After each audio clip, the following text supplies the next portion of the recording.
Welcome back again, folks. And today I'm going to show you how to solve for the sum the interior angles of measure of the angles within a given polygon. So let's get started. Let's start off with this one. This slot number 2, that which I'm going to do in my comic.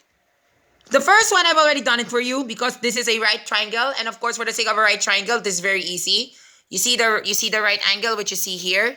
You know when you see something like this, that's a right angle. And then this one measures 24 degrees. So we just apply complementary angles. Then we got 66 degrees. And then 90 plus 66, whatever summation we get.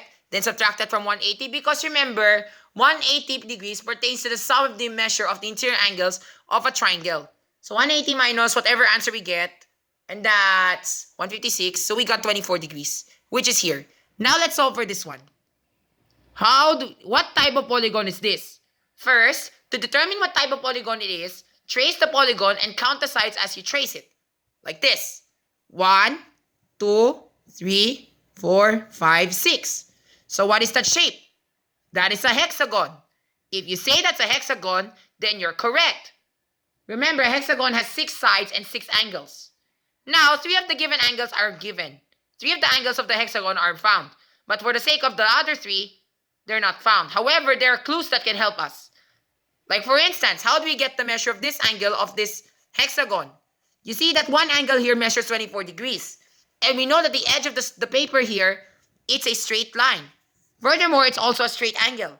So therefore, this just implies the application lamang of supplementary angles. So we have to do this formula. 180 minus 24. Ayan, so yun yung sagot namin. Ang sagot namin dito ay 156 degrees. I-double check na namin.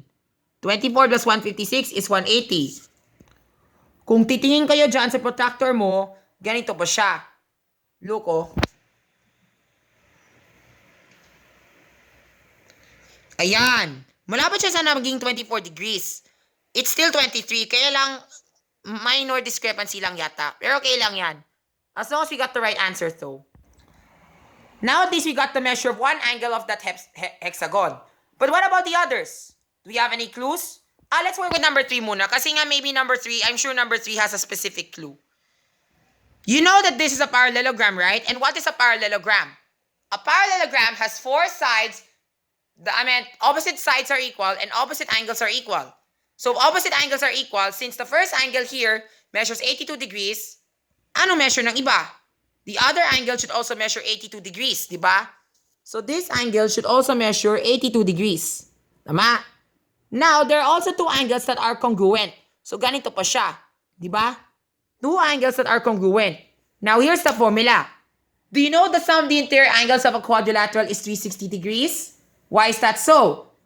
Remember, if we draw a diagonal from any of the vertices to its opposite vertex, yun po, it will make triangles. Because that's how the n-2's form.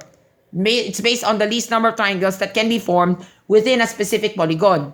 Kaya lang, remember 180 siya. Right?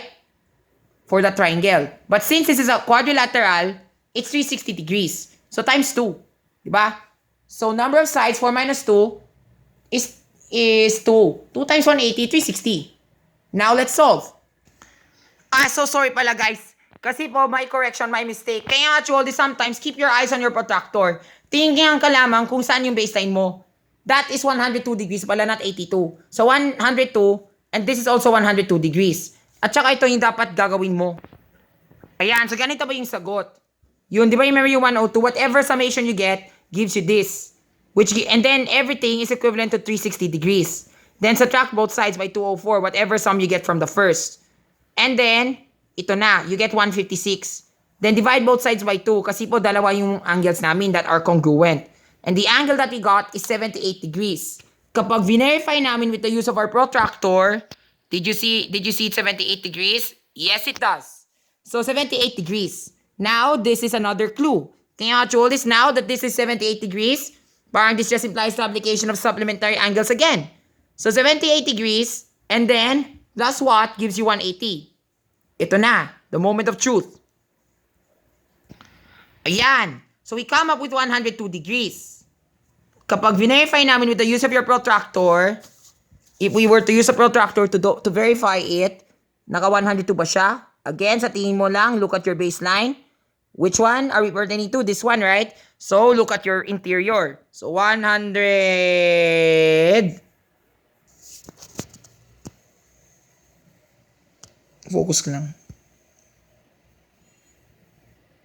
Ayan, 102 degrees. So, tama ako. Now, for the grand finale, we get to solve for this angle. This is the unknown angle. However, since 5 of the angles of the hexagon are already known, now it's our job to solve for the last one. How do we do it? Yup, parang algebra lamang. Just add up every answer that you had so far and then subtract whatever summation that you get from the 5 sums from the 720. Since it's a hexagon, 6 minus 2 is 4. 4 times 180, 720. Okay, at ito dapat ang sagot namin. The angle should be measuring 46 degrees. Kapag verify namin with the use of a protractor, again, ayaw nga pala, I made a mistake na naman. That's 220, not 320. Kasi po dito yung baseline ko, di ba? Dito yun. So dapat titingin ako dito, sa left. Di ba? So look at your left. Left means exterior, di ba? So 0 up to, nasaan galing yung measure, hanggang saan? Hindi mag-focus. Yan, tama. 46 degrees. So therefore, the last angle should measure 46 degrees. And to double check, with the use of a calculator, you should still get 720 degrees. And if you get 720 degrees for this one, kahit na irregular polygon pa yan, you're still correct. Okay? So let's double check it now. Okay, kapag we verify na namin, we still got the same answer. Yun lang.